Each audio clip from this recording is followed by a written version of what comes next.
Hello friends, welcome to my YouTube channel. तो काफ़ी दिन बाद मैं दोबारा से एक वीडियो बना रहा हूँ अपनी क्रेटा सीएनजी के ऊपर। जैसा कि आप सबको पता है कि थोड़ा टाइम हो गया है, हमने अपनी गाड़ी में सीएनजी इंस्टॉल कराई थी। तो हमारे साथ भाई जुड़े हुए हैं। एक लिस्ट हमने तैयार की है कि अपने व्यूअर्स के क्या क्या क्वेश्चंस रहते थे, क्या क्या उनकी क्वेरीज रहती थी। तो उसके ऊपर हमने एक कुल मिला के एक लिस्ट बना ली। तो भाई अपने हमसे क्वेश्चन पूछते रहेंगे और जो भी क्वेरीज होती थी वो पूछते रहेंगे और उनके मैं आंसर करूँगा। और एक जेन्युइन अपना जो रिव्यू है, जो मैं गाड़ी यूज़ कर रहा हूँ, क्रेटा EX 2020 का ये मॉडल है। इसके अंदर मैंने सीएनजी इंस्टॉल कराई थी, मोटोजेन की सीएनजी। उसके ऊपर आज मैं आपको अपना प्रॉपर जेन्युइन रिव्यू दूंगा, जिसके अंदर कोई भी मॉडिफिकेशन या अपनी तरफ से कुछ लगा के नहीं बोलूँगा। मैं जेन्युइन जो भी होगा वो मैं बताऊँगा। तो चलिए भाई साहब, आप पहला क्वेश्चन अपना बताइए। आपको कितना टाइम हो गया सीएनजी लगवाए? मुझे लगभग 7 महीने हो गए हैं सीएनजी इंस्टॉल कराए हुए इस गाड़ी के अंदर। और पहले भी मैंने एक वीडियो इसके ऊपर बनाई थी, जब मैंने लगवाई थी उसके जस्ट थोड़ा टाइम बाद। उस टाइम पे जो भी चीज़ें थी वो मैंने शेयर की थी। अभी मुझे 7 महीने हुए लगवाए हुए। उसके बाद कितनी चला चुके हैं आप इसको? सीएनजी लगवाने के बाद अप्रोक्स जो मेरी गाड़ी चल चुकी है वो लगभग 6,500 से 7,000 किलोमीटर चल चुकी है, जिसमें एक मेरी सर्विस भी हो चुकी है जो मैंने कंपनी से कराई थी। और इंस्टॉलेशन कैसी हुई थी? इंस्टॉलेशन बहुत अच्छी हुई थी उस टाइम पे, और जो क्वालिटी है इंस्टॉलेशन की वो आज भी बरकरार है। आइए मैं आपको दिखा देता हूँ एक बार, खाली बातों से नहीं, दिखा के भी काम होगा। देख लीजिए, जैसे प्रॉपर स्लीविंग करी थी, ये प्रॉपर एकदम बिल्कुल सारी स्लीव है। और ये जो है, जो वायरिंग है, टाई वगैरह सब कुछ अपनी बिल्कुल वैसे ही परफेक्ट है, परफेक्ट कंडीशन में ये सारी चीज़ें लगी हुई है। फिल्टर वगैरह अपना प्रॉपर जो वायरिंग है ना, वही वायरिंग है। इसको लगवाने के बाद कुछ प्रॉब्लम फेस की आपने? इसको लगवाने के बाद मुझे स्टार्टिंग में थोड़ी प्रॉब्लम आई थी, मतलब 2-3 महीने बाद, जैसे ज़्यादा सर्दियाँ हो गई थी। तो जब मैंने इंस्टॉल कराया तब थोड़ा गर्मियों का सीज़न था, और गर्मियों के सीज़न में सीएनजी गाड़ी इतनी दिक्कत देती नहीं है, क्योंकि उनकी ट्यूनिंग उसी हिसाब से होती है कि गर्मियों में हाई टेम्परेचर रहता है ऑलरेडी, तो गैस वैस जमने की कोई प्रॉब्लम नहीं आती। लेकिन जैसे ही सर्दियाँ स्टार्ट हुई तो मैंने फेस किया कि जो मैं स्टार्ट करता था गाड़ी और वो सीएनजी में कन्वर्ट होती थी, तो जर्किंग थी उसके अंदर, और पिकअप में भी लैग आ गया था काफ़ी ज़्यादा। तो मैंने उसको, जो मेरा इंस्टॉलर था जिसने प्रोवाइड कराई थी मेरे को सीएनजी, मैंने उसी को दोबारा से ये सीएनजी दिखाई। उसने ट्यूनिंग करी, प्रॉपर प्लग वगैरह जो थे वो सेट करे दोबारा से, और सीएनजी बिल्कुल ओके हो गई है। मुझे थोड़ा और फेस हुआ था जिसका सॉल्यूशन मैंने खुद ही किया था। मैं थोड़ा टेक्निकल उसमें इंटरेस्ट लेता हूँ, टेक्निकल वर्क जो होते हैं अपने, जैसा अपना चैनल भी है। इसमें कुछ एरर कोड आ गए थे थोड़ा टाइम बाद, जब मैंने दोबारा से सेटिंग कराई थी इंस्टॉलर से। तो इसमें जो चेक इंजन लाइट होती है वो आ गई थी रनिंग के टाइम पे। तो मैंने उसको अपने आप से ही स्कैनर लेके उसमें देखा कि फॉल्ट कोड किस चीज़ के हैं। तो एक रिच फ्यूल का आ रहा था कि फ्यूल जो है सीएनजी वो ज़्यादा जा रहा है इंजन के अंदर, और एक मिस फायर भी आ गया था गाड़ी के अंदर दोबारा से सर्दियों में। तो उसके लिए मैंने काफ़ी रिसर्च करा है। फिर उसके लिए मैंने जो OBD केबल आती है अपनी, जो लैपटॉप से लग के सीएनजी को ट्यून करती है, वो भी मैंने आफ्टर मार्केट एक मंगाई है। उससे खुद भी ट्यूनिंग करी है मैंने अपने आप से भी, और जो फॉल्ट कोड थे उनको रीड करके उनकी सेटिंग करके अब ये गाड़ी बिल्कुल ठीक है। और सेट करे हुए मेरे ख्याल में 3 महीने तो हो गए होंगे मेरे को। ओके। और बताइए कि सीएनजी लगने के बाद जो इसमें लोड कैपेसिटी है, पहले जैसे पेट्रोल पे चलती थी, तो सीएनजी में कितना फ़र्क आया उसमें?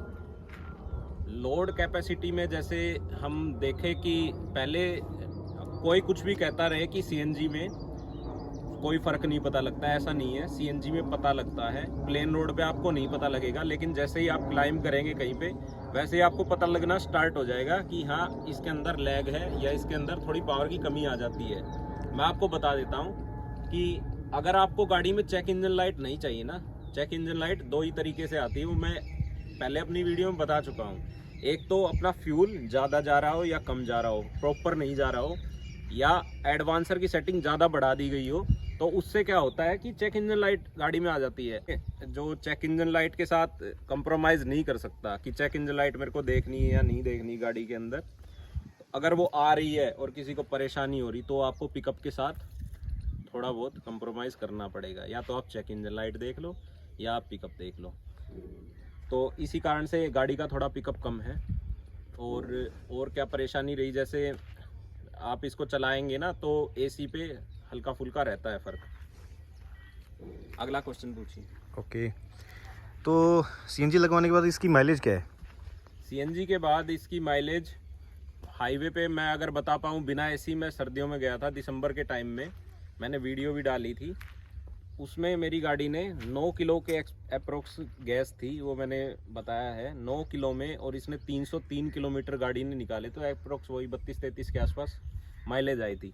सिटी का अगर आप पूछेंगे तो मैं कुछ नहीं कह सकता, क्योंकि सिटी की माइलेज आज तक किसी ने एक्यूरेट नहीं बताया। सिटी का जो ट्रैफिक होता है वो वेरी करता रहता है, वो हर दिन सेम नहीं मिलेगा आपको, कभी ज़्यादा मिलेगा कभी कम मिलेगा, तो उसमें चाहे आप मारुति अल्टो ला के खड़ी कर दो जाम में, तो वो भी सारी गैस खा जाएगी। ओके, आपने कितने टूर किए हैं सीएनजी लगवाने के बाद?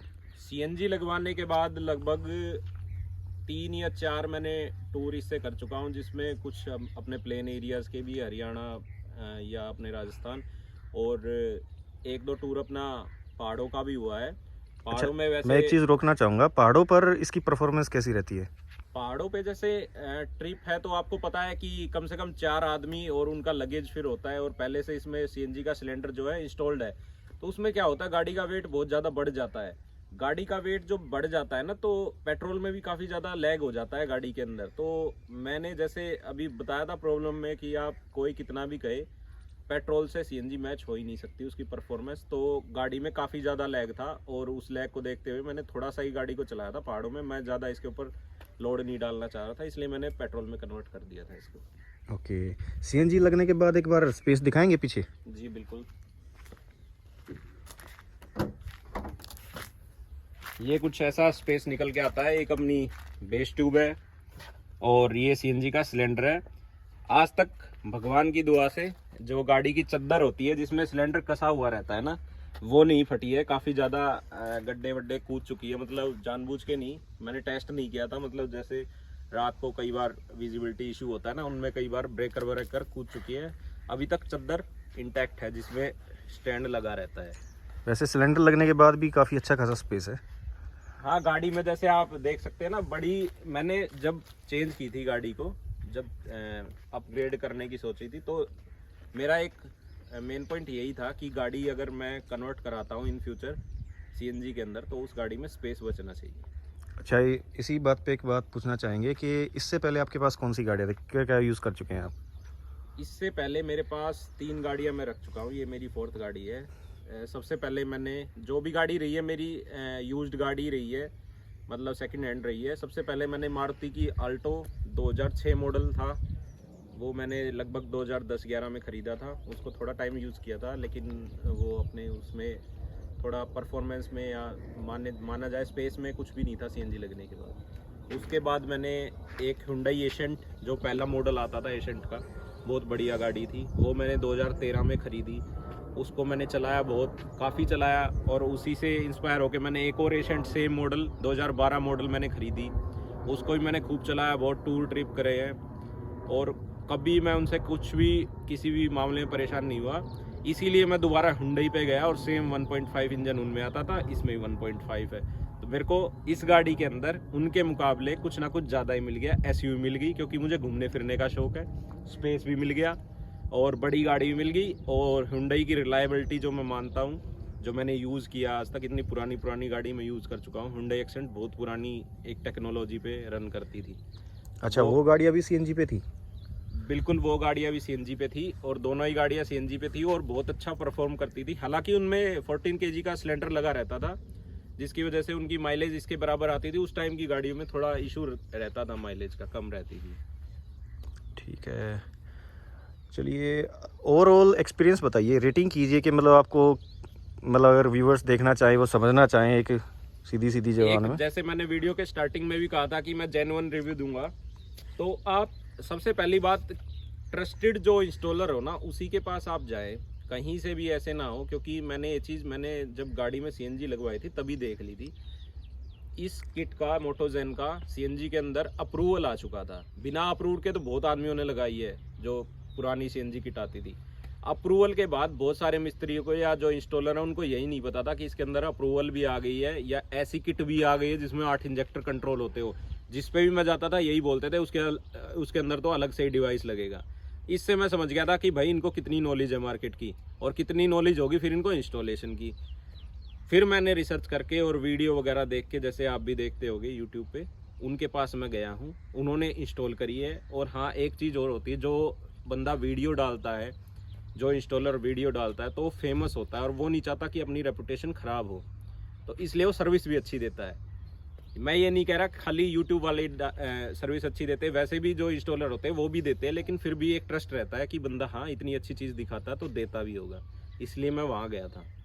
और एक्सपीरियंस की बात बताऊँ, मैं सीएनजी की इंस्टॉलेशन अपने सामने बैठ के मैंने कराई थी। मेरे को एक एक चीज़ उन्होंने बताई थी कि ये वायर कट हो रहा है तो क्यों हो रहा है, इसमें छेद होगा तो कहाँ पे इंस्टॉल हो रहा है, जो सीएनजी के सिलेंडर लगाने के लिए छेद करा था उसके लिए हर एक चीज़ बताई।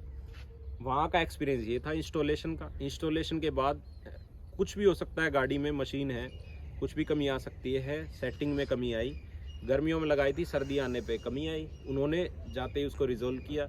उसके बाद चेक इंजन जो लाइट आई वो मैंने रिजोल्व कर लिया, क्योंकि मुझे पता था। वो चाहता तो मैं उनके पास जाके भी करा लेता, लेकिन वही अगर खुद से कुछ करना चाहे तो ज़्यादा अच्छा हो जाता है। ओवरऑल एक्सपीरियंस में मैं बहुत घुमा चुका हूँ गाड़ी को, लगभग जैसे मैंने बताया 6,500-7 हज़ार। और सर्विस सेंटर में भी गया, वहाँ भी कुछ ऐसा इशू नहीं आया कि आपने सीएनजी बाहर से लगा रखी है, हम सर्विस नहीं करेंगे या कुछ नहीं करेंगे। बहुत अच्छे से सर्विस करके दी। सर्विस के बाद भी गाड़ी बहुत बढ़िया चल रही, उन्होंने कुछ छेड़ा ही नहीं सीएनजी का।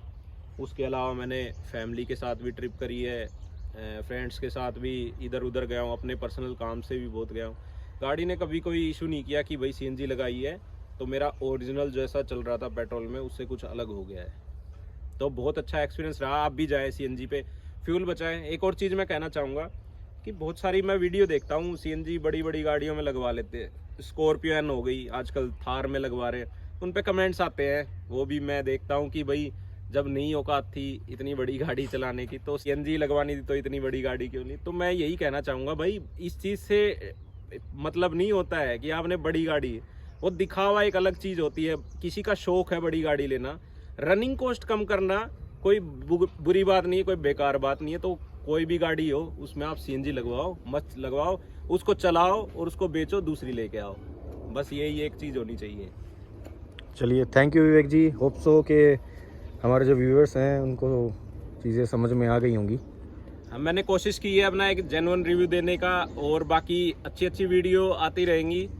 और आपकी कमेंट्स के ऊपर ही हम वीडियो बनाते हैं। आप कमेंट्स कीजिए, क्वेरीज पूछिए, हमें भी अच्छा लगता है कि हमारी भी नॉलेज गेन होती है। आप जो क्वेश्चन पूछते हैं हम भी उसके ऊपर रिसर्च करते हैं। ऐसा नहीं कि हम खाली ऐसे ही फालतू में। आप मेरी और वीडियो जाके देखिए, मैंने थोड़ा मतलब गाड़ी के अंदर भी थोड़ी साफ़ सफाई की वीडियो या मतलब सर्विसिंग टाइप की वीडियो मैंने बना रखी है। और बाइक को कि मैं घर पे ही अपने सर्विस कर लेता हूँ, उससे रिलेटेड काफ़ी सारी वीडियो आप चैनल पे जाके देख सकते हैं। ठीक है जी, थैंक यू।